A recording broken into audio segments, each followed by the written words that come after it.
Dear members of the Board of Governors of the Technion, dear Technion students, dear staff and faculty, dear guests and friends of the Technion. My name is Ciechanover, and I'm a faculty member of the Bruce and Ruth Rappaport Faculty of Medicine of the Technion. And you now see a beautiful picture of the city of Haifa with a white building just kissing the sea, the Mediterranean Sea. Israel is now under storm, but Israel is not the only country that is under storm. And I'm going to talk a little bit at the beginning of my talk about the contrast, and then take you into the subject of my talk. On the upper side of the panel, you see some photos of the many protests that are taking place in hundreds of places around the country. People are protesting on political issues, on health issues, on economical issues, on unemployment, whatever there is. But as I said, Israel is not unique in that sense. And you can see in the lower part demonstrations in Portland, Oregon, the United States.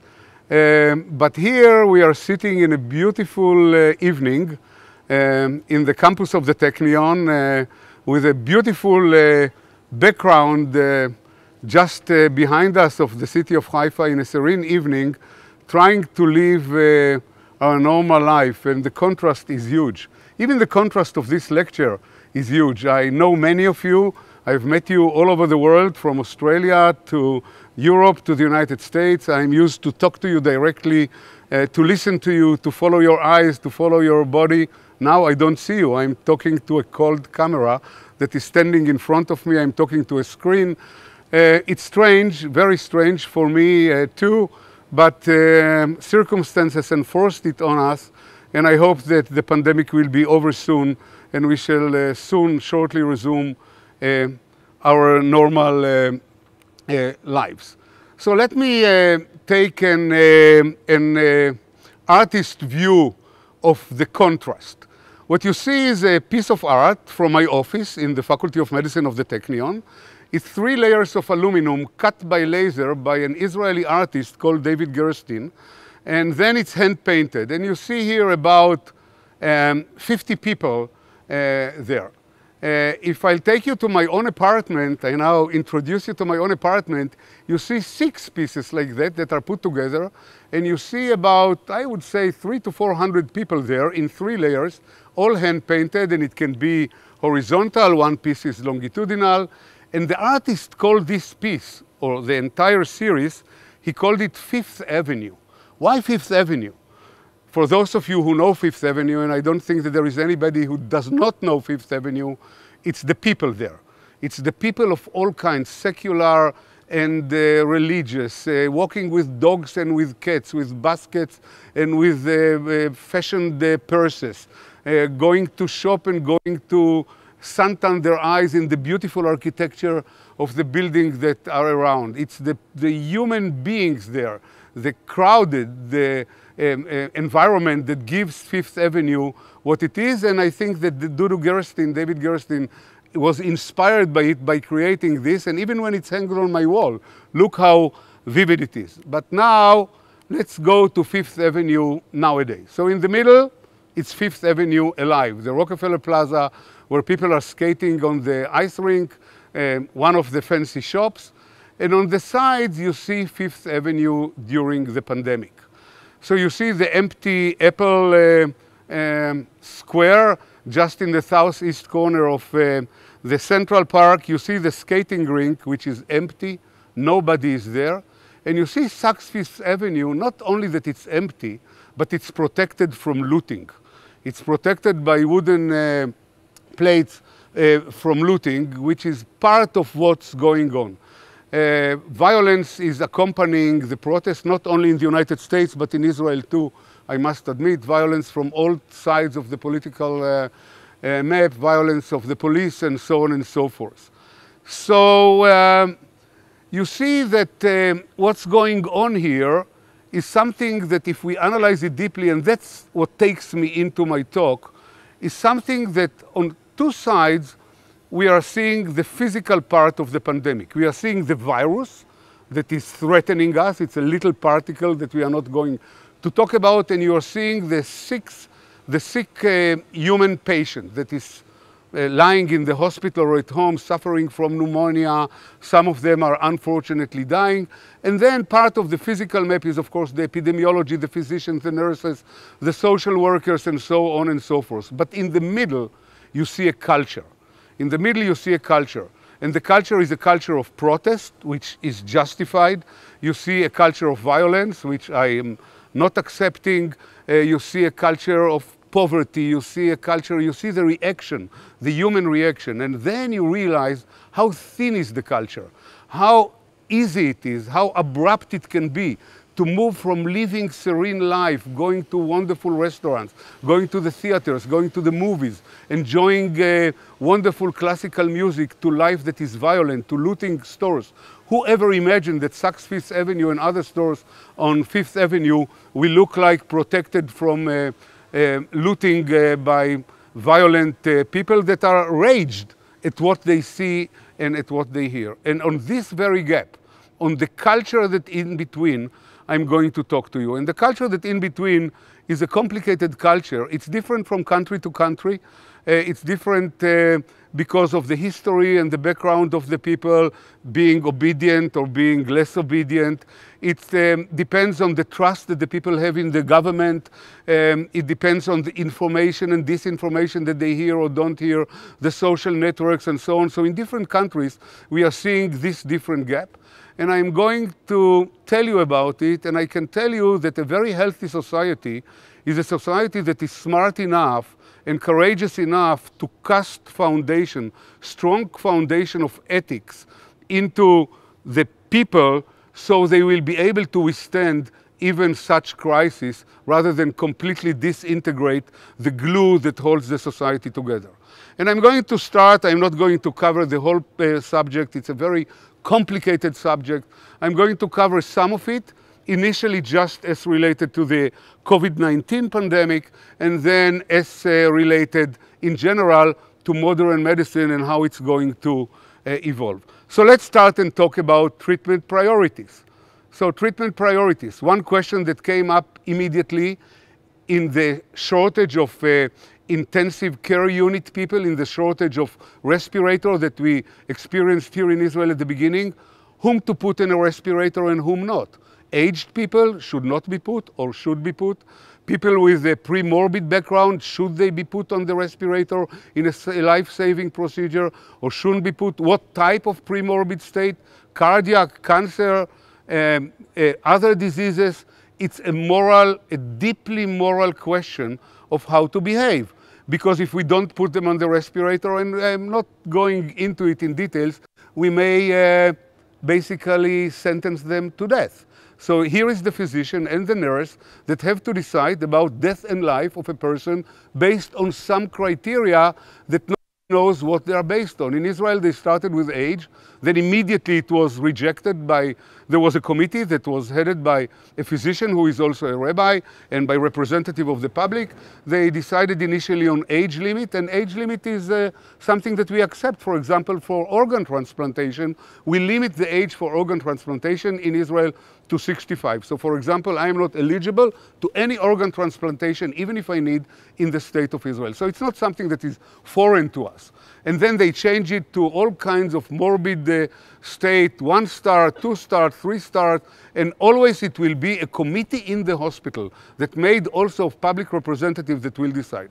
So here it is, we are having the virus on one hand, the bed in the hospital on the other hand, and in the middle, a huge problem that we have to decide about the life and death of people. Another subject is a neglected subject. At the same time that the hospitals in Israel became ready to accept numerous thousands, as was predicted, luckily the prediction didn't turn out to be correct, of corona patients, they were emptied from regular patients. So operations were postponed. Cancer patients didn't get their chemotherapy. Cancer patients were not operated. Cardiac patients were not catheterized or didn't get the appropriate treatment. So here again, We are leaving one patient aside in priority to another patient. It's a very heavy ethical question, a problem. How do we solve it? And I can tell you, I can assure you that people are dying because treatment is postponed. Whether more people than would have died if corona patient wouldn't have space in the hospital or less, I don't know that we cannot calculate it. I think that we know how to calculate it. We just do not dare to touch this hot potato. But here is another problem that is coming about this. And let's go to Italy. The corona pandemic hit Italy much more severely than in Israel. And you see that Italian doctors on coronavirus frontline face tough calls on whom to save. So this is the first problem that I told you about. The second problem is, of course, other neglected diseases. Now, let's talk. Another neglect subject is, of course, climate change, which has nothing to do with the pandemic. But we are not treating climate change. And we are not treating it because of many reasons. Because there is a delay of international negotiation, because there is an acceleration of deforestation in the Amazon by Brazil, because there is a weakening of climate policies, because there is less funds for climate resilience and renewable energy and so on. But climate change has not taken a sabbatical. It's still there with us. And once the pandemic will be defeated, and I can guarantee you it will be defeated, once the vaccine will be there, and even drugs, efficient drug to treat corona patients, climate change will still be with us. So is it justified to put it aside for a while, or isn't it justified to put it aside for a while? But the vaccination is a real major problem. And there is a lot of skepticism, misinformation, and then questions of availability and affordability. And I want to expand on it because vaccine is the major subject that we are all thinking of while thinking the pandemic. And look what's going on in the United States. No vaccine demonstration. No, don't fear of being vaccinated and don't get the vaccine.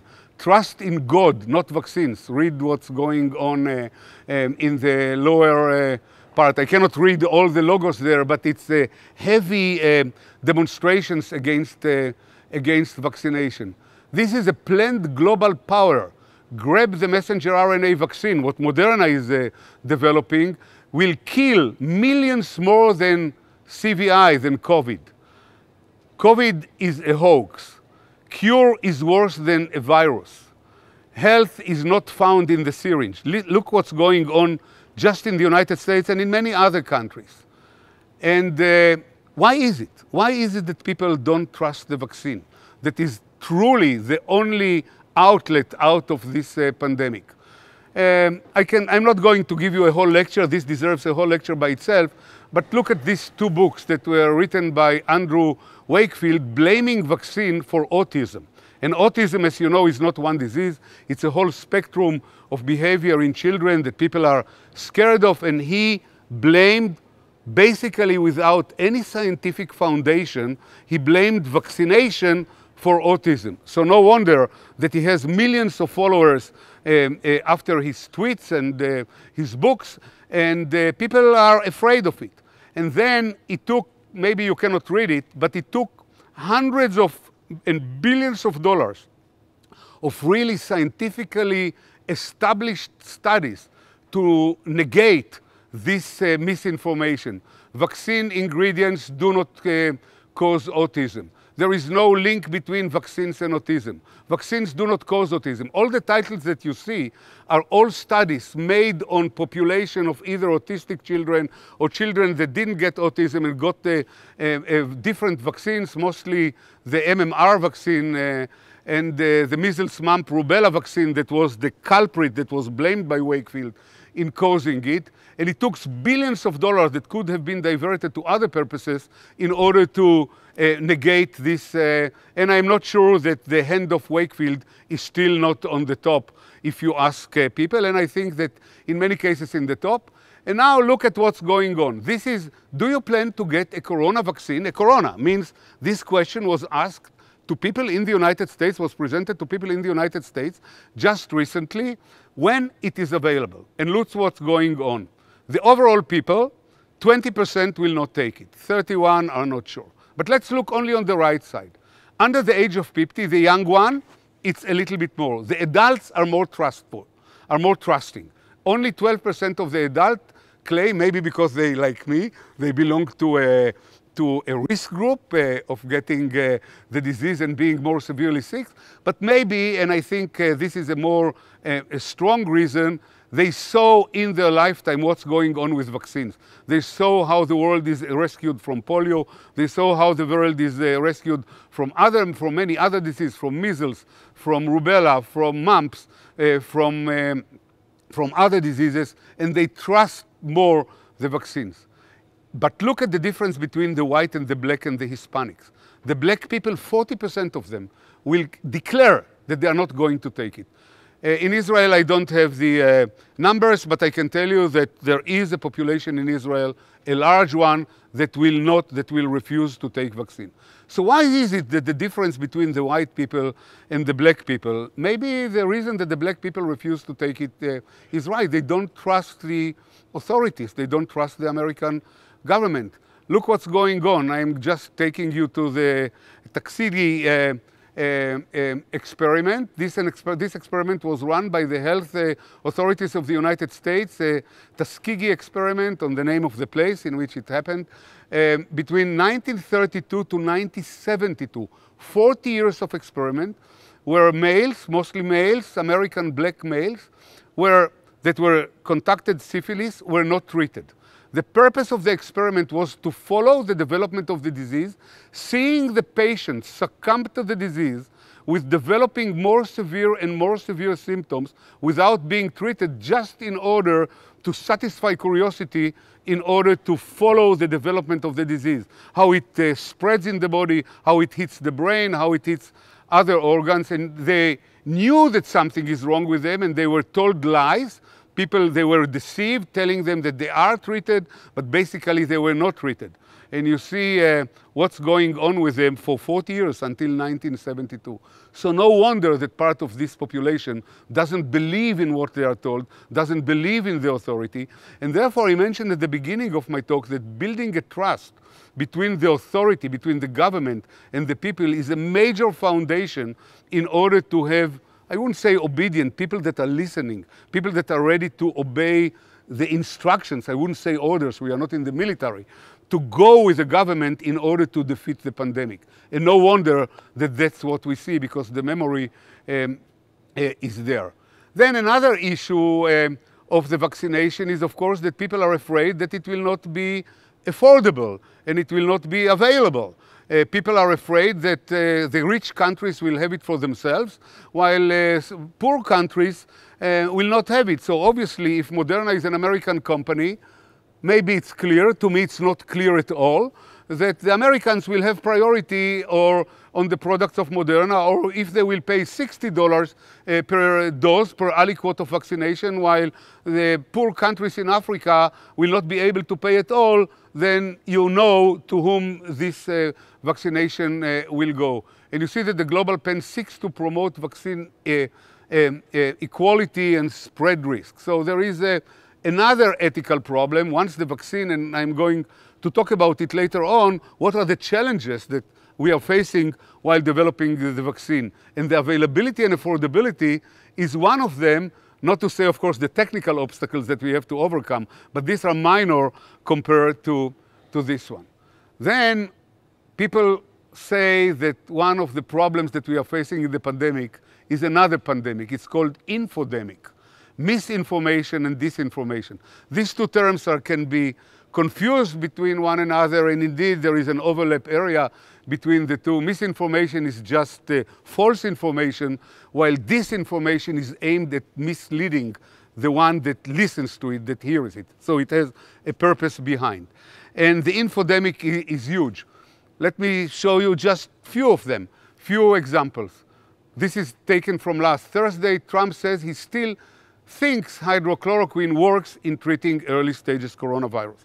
I'm not going into the mind of the President of the United States, but the issue of drugs has become a major issue of misinformation. Several drugs were announced that they are doing well, that they are having a positive effect on corona patients in the hospitals, and it turned out that it's wrong. Hydroxychloroquine is one of them. Another drug, ivermectin, is another one of them. It's an anti-helminthic drug, but people started to believe in it, and then they pressurized their doctors to give it to them, and then it turned out to all be wrong and even endangering life, because if you are taking a drug that has side effects and you don't need it and it doesn't help you, then want to take it.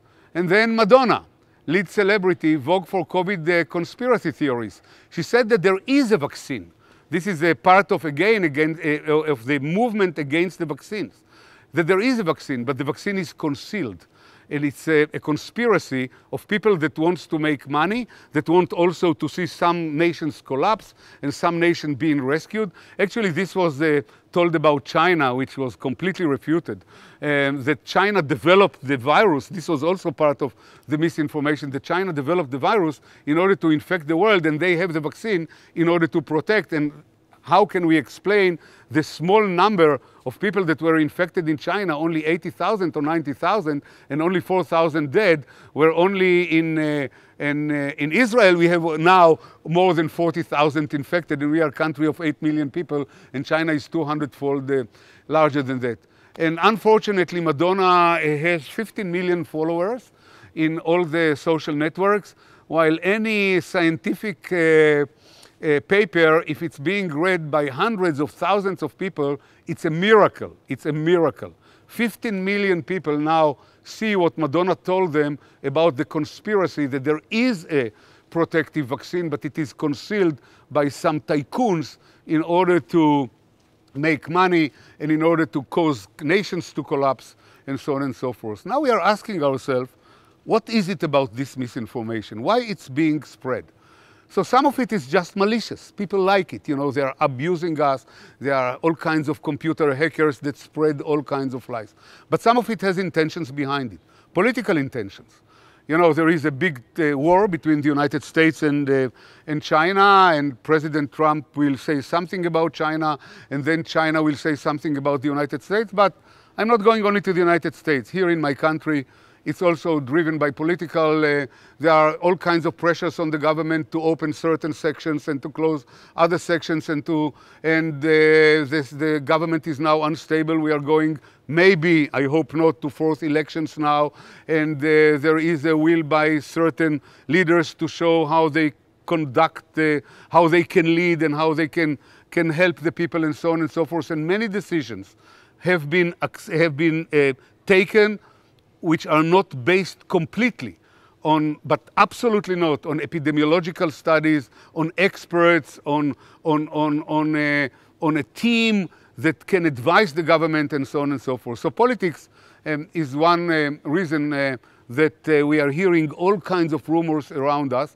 and therefore it undermines the efforts of the government and what is needed, trust of the people in the government, in order to defeat the disease. Actually, we are undermining our own efforts and basically do just the opposite of what we need to do. Then, of course, inequality and discrimination came up. We don't know, but you know, when people are outrageous, when they protest against the government, then all the devils are getting out of the graveyard. It can be racism. We saw it in the United States.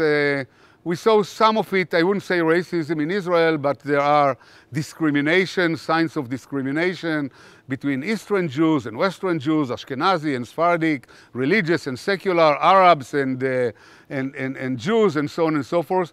In the United States, of course, the climax was the cruel murder of George Floyd by a policeman, and it's all coming out. Unfortunately, we as scientists are seeing it also in science, and we see it coming up, and there are numerous papers. I just picked up 2 out of numerous coming from the most important periodicals in science. One is Cell, and they say science has a racism problem. And it's a racism in representation of black people and Hispanics and minorities in the academic staff. it's racism against students, it's diversity, it's in publication, it's in invitation to conferences and so on and so forth. And then another one came in Nature just last week and say, white senior academics still resist recognizing racism. There is racism even in what we think is the temple of objectivity, science. No, it's not the temple of objectivity. And all these feelings are finding tunnels to come out and to float and to poison the atmosphere, and rightly so, whether they belong to the COVID-19, to the pandemic or not. But we are facing major social problems, as I try to indicate. So this was the COVID part, but ethics doesn't belong only to COVID. And I want to go to the second part very quickly of my talk and to tell you about ethics and medicine. And I think that ethics people started to think about ethics a few decades ago with what I call the first revolution or thinking of biomedical ethics. And there were three revolutions. One of them was the ability to place human bodies or human beings on external life support, basically separating the body from the person. So you can take a person who is unconscious and put him on a respirator, and then the question comes, how long and who has the right to decide? The family, the person himself in a will that he wrote when he was still conscious and being able to decide? What he would say nowadays when his life are really dependent on the respirator, would he change his mind? We cannot ask him.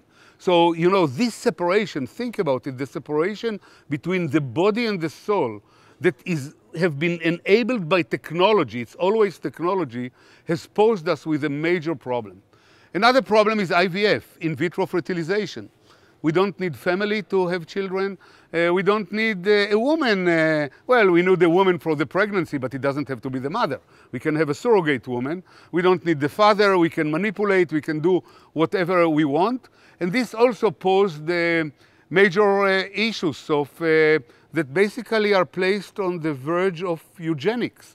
You know, selection of embryos that don't have diseases, that maybe in the future we shall understand more about intellectual capacities, about physical capacities. We may be able to select our children according to some genetic selection and so on. So the separation of the reproduction from the family, from the classical nuclear family, from the father and mother that have their children, was a major step forward in order to pose in front of us major bioethical issues.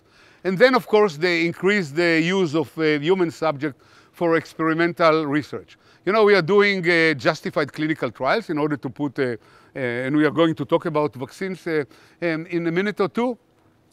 When we are going to introduce a new drug to the market, we have to make trials. But we are doing also clinical trials. I just mentioned the Tuskegee syphilis experiment, and we don't have to go far away to the Nazi era, to the experiment that the Nazis did on Jews and Gypsies and non-Jews, and then accordingly the Nuremberg Code was written after World War II. This happened just, I wouldn't say a century ago, because I was born in the previous century, so it's my time almost. So all this, the ability to experiment, or prisoners that want to buy their freedom in exchange for donating their body for a non-deadly experiment that may have no foundation at all in any clinical need, again put a major mirror in front of us of how to behave, what to do. So these three are very important milestones in the establishment of medical bioethics at its beginning.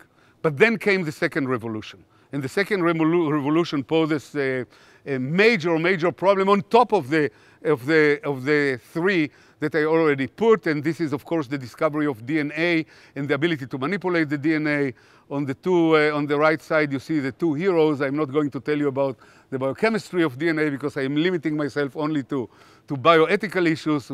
Jim Watson, who is still alive on the left side, and Francis Crick on the right side. He died a few years ago. For me, as a biologist and a physician, this was the major discovery of the 20th century, when others, I wouldn't say paling out, but are in the shade, because what this revolution brought us in biology, I'm not judging chemistry, I'm not judging physics, astrophysics, I'm not there at all. In biology, this was, in my opinion, by far the greatest impactful discovery, the structure of the DNA, and later on the further development of the ability to manipulate it.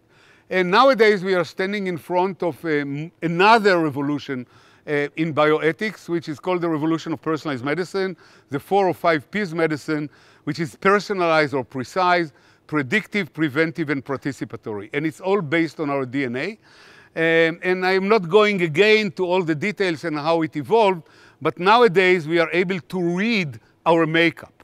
We are able to read the DNA that makes us up, that makes me Aaron Ciechanover and makes Alon Wolf what Alon Wolf is, and each and every one of us what he or she is, not only genetically, but also intellectually, spiritually, every wise. We don't know all the secrets yet, but nevertheless, we do have the tools to look into it. Of course, it's much more complicated than DNA.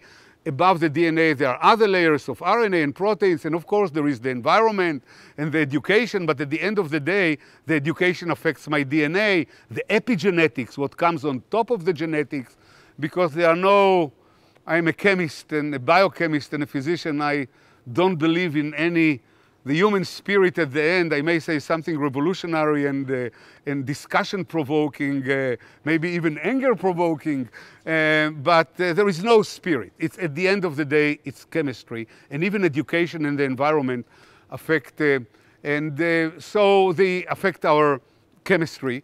And the personalized medicine is a medicine by which we are not going to treat the disease first. We are not going to see a tumor in the breast of a woman and take it away and irradiate the woman. We are going first to take a sample of the tumor and analyze it molecularly and understand what's behind it. And let me just bring you a very short metaphor that I like a lot, because I like to drive cars, fancy cars. And in the car, you know, you can imagine that in the morning, if it's cold, in New York, in Israel, it's never that cold, the car doesn't turn on. And if the car doesn't turn on, this is the disease. The car doesn't turn on. But the reason behind can be numerous. It can be that the battery is empty. It can be that you forgot to put gas. It can be that you forgot to look at the gauge and to see that the red light blinks and you forgot to put oil and the cylinders are stuck in the barrel. It can be that it was a rainy night and the sparks are wet. The reason behind the disease is not the disease. And now we have an access to the reason of the disease. And we are now learning that breast cancer can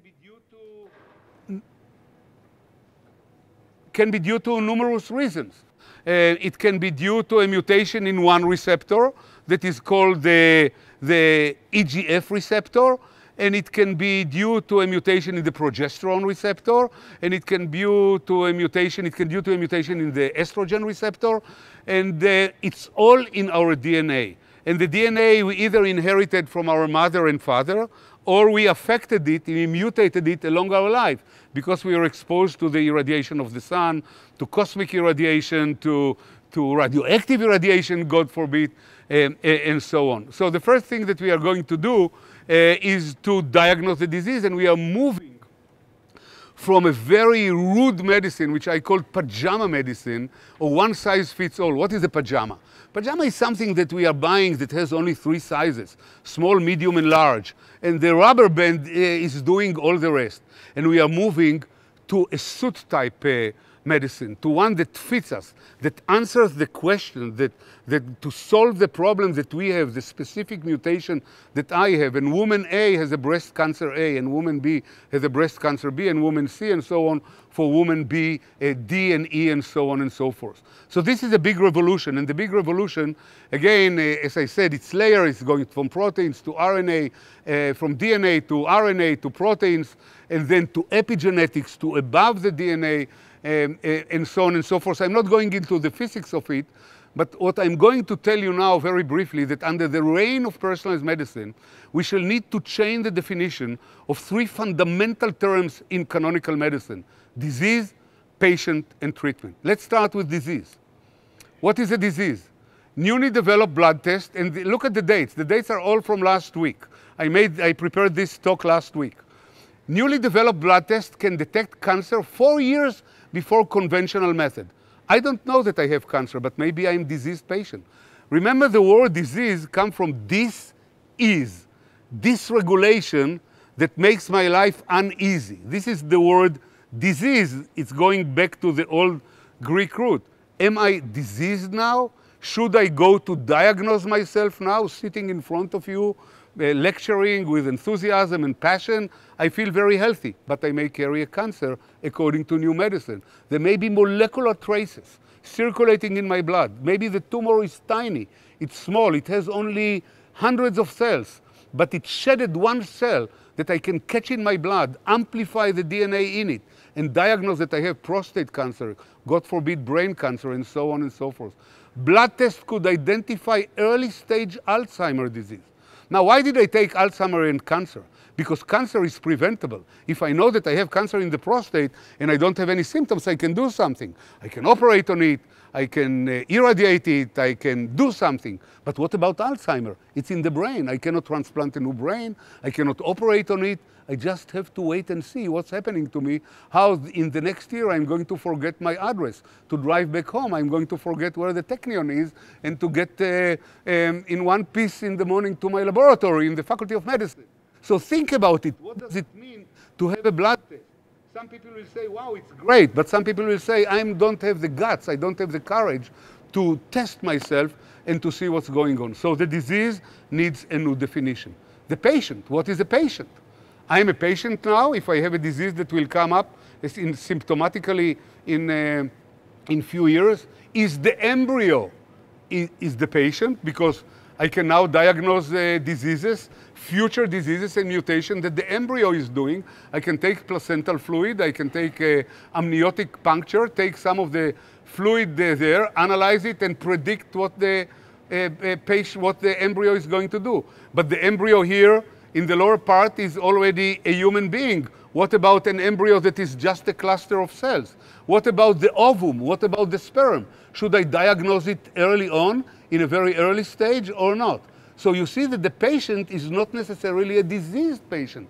The technology enables me now to go to the sperm of the father, to the egg of the mother, to the embryo when it's one cell, and diagnose what's going on. And again, it's a problem. It's a problem because now we are coming to selection of embryos, to eugenics, and so on and so forth. So I'm not going to give you my opinion on it. There is not one opinion. It's a complicated social, societal problem, and there may be some questions. And then the treatment. What is going to be the treatment? Is the treatment to be a drug, or the treatment going to be gene editing or discarding embryos that are not fitting the need? And what is fitting? Fitting is a real disease, it's a cancer, or fitting is a blonde hair that the mother wants her child to have a blonde hair, or to be told and to be a basketball player, or to be intellectual and to be a scientist or whatever, and she will decide what type of a child she wants to have, and the ethical problem is, are we going to treat this patient, and does the mother has any right on making decision on the future of the child? So see what's going on with technology. So you see that the very beginning that I talked about, that is true for COVID, is true for every aspect of our lives. On one hand, we have the technology, and the technology is cold. It doesn't talk to us. We just on the bench developing it. On the other hand, we have the human being, the person, and in between, we have a huge cultural, ethical gap that we just start to think about it and trying to solve it. And I can tell you, at the end, there will not be a single solution to it. The solution will be cultural, historical, political, economical, whatever you need.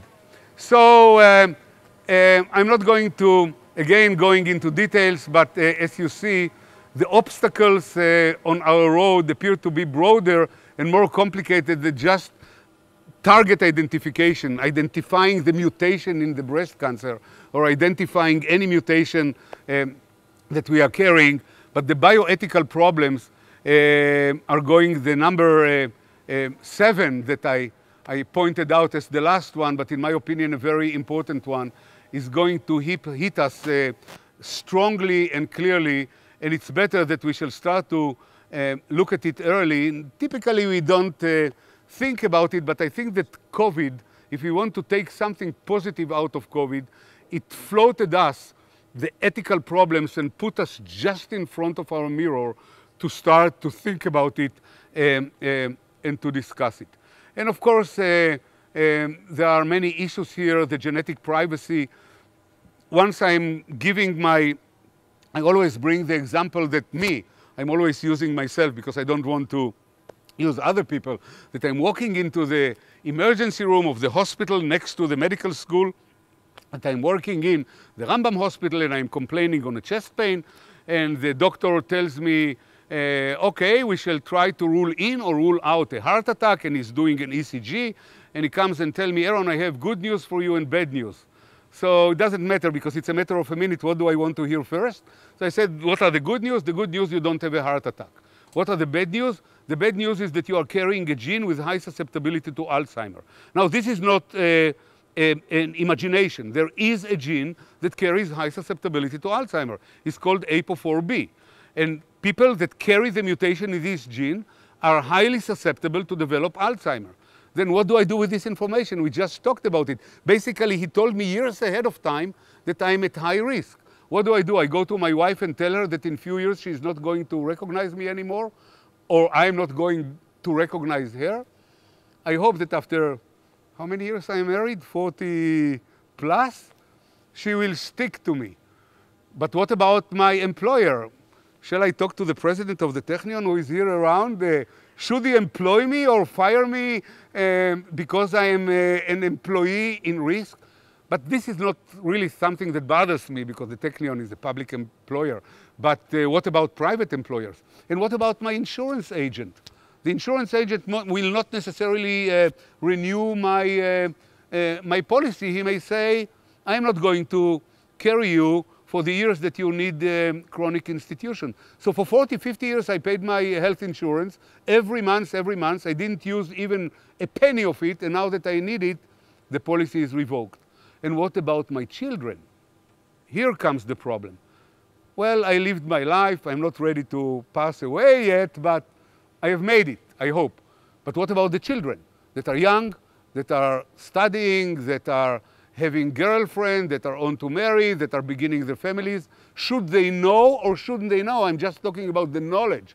I'm not talking about even the examination. Should they take the exam? Shouldn't they take the exam? What they are going to do with it? And let me finish with just 2 slides. Be prepared for the big genome leak, because once your DNA is subjected to sequencing, forget about privacy. It will leak out. The insurance company will want to know it. The government will want to know it. The hackers that enter our computers will probably have access to it. It's going to be very tricky to protect it if possible at all. And the last one is Angelina Jolie, this beautiful actress that a few years ago in the 2012 came with the announcement that she has that she's going to remove her 2 breasts.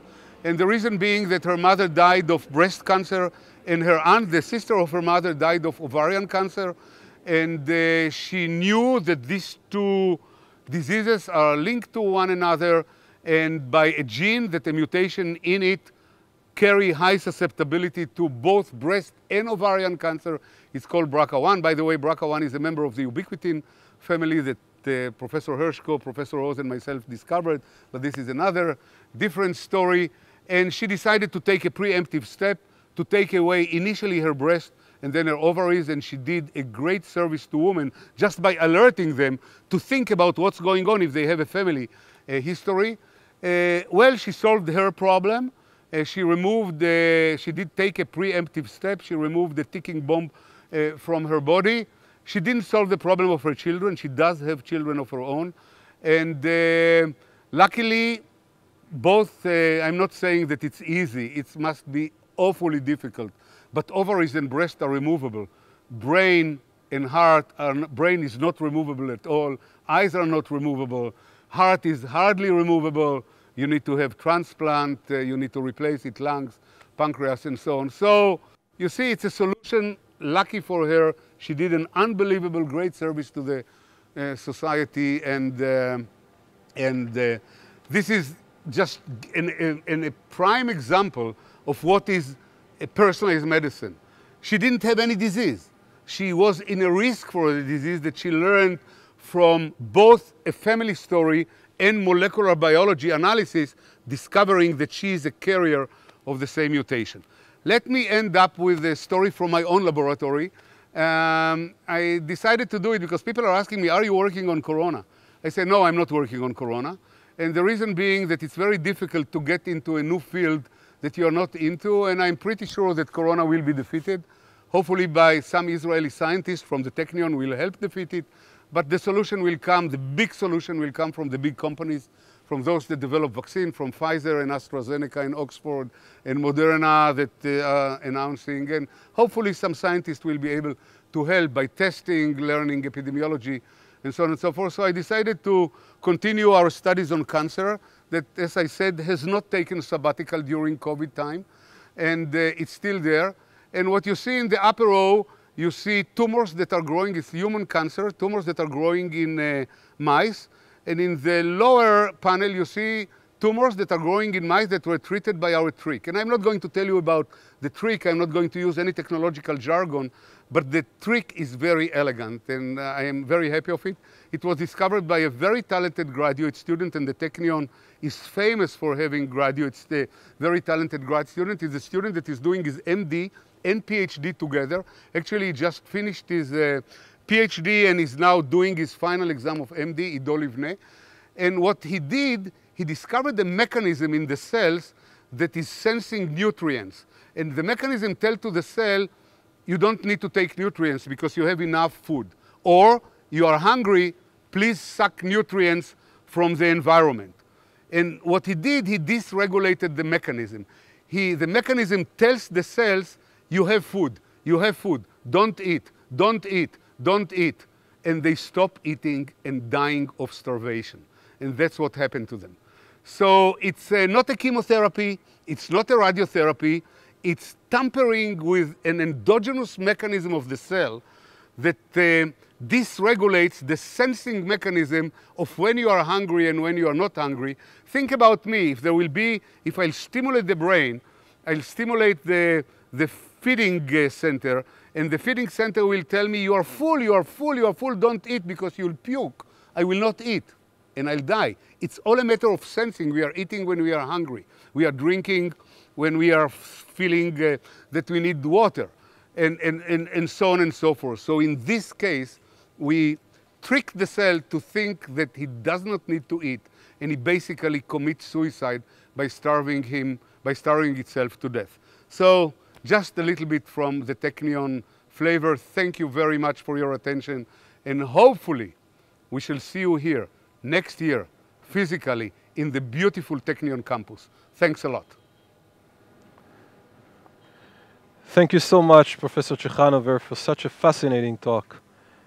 I have a question which actually interests me personally, and you spoke a lot about ethics, and you touched about ethics in many biomedical applications. And a very simple question, in your opinion, who has the job to define what is ethical or not? Is it the scientists, the experts, the doctors, or the patients that actually needs the medication to save their life?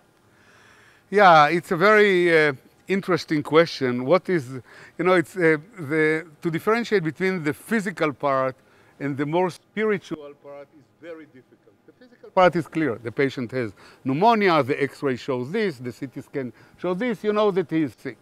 But what is ethical and unethical? It's certainly not the scientist, it's certainly not the physician, it's certainly not the politician, it's certainly not the clergyman, it's certainly not the psychologist, and it's certainly not the social worker. It's all of them. We need to build a societal network that will decide what is ethical and what is unethical, but at the end of the day, we need also to anchor it into the legal system, because at the end of the day, there is a physician in the hospital, and there is a situation in the midnight. he needs to decide, you know, the intensive care unit is full, and there are 2 patients that are waiting the respirators, and there is only 1 respirator that is vacant. What to do? Whom to put? The young one, the woman, the man, the pregnant woman, or the non-pregnant woman, by saving 2 lives rather than 1 life. There must be guiding rules. And there must be also a limited committee in every hospital or in the country that will help the physician making a decision. But the decision itself, the carving of the, I wouldn't say even instruction because it's hard to say, but at the end of the day, there must be guidelines. The carving of the guideline must be societal. We can, the scientist and the physician, and I'm both a scientist and a non-practicing physician, should be societal. Nobody can take such a heavy decision. You know, the Jewish religion say one thing, Islam say another thing, Buddhism say another thing. You know, we need to come, and it must be societal, and it should be unique to a society too. The rules that will govern what's going on in Israel should not be the rules that govern what's going on in a more Christian country or a more Muslim country, and so on. We should stick, of course, respecting the religious population in Israel. We should stick to our history, to our tradition, to modern life, and make a mix out of all that and come out with guidelines. You saw that there was a committee that had to come with a decision quickly when we were short in respirators. And they came, and there was a huge protest, and they had to change it. And it never came basically to public discussion, even the rules that were carved along the COVID pandemic. Thank you. Thank you.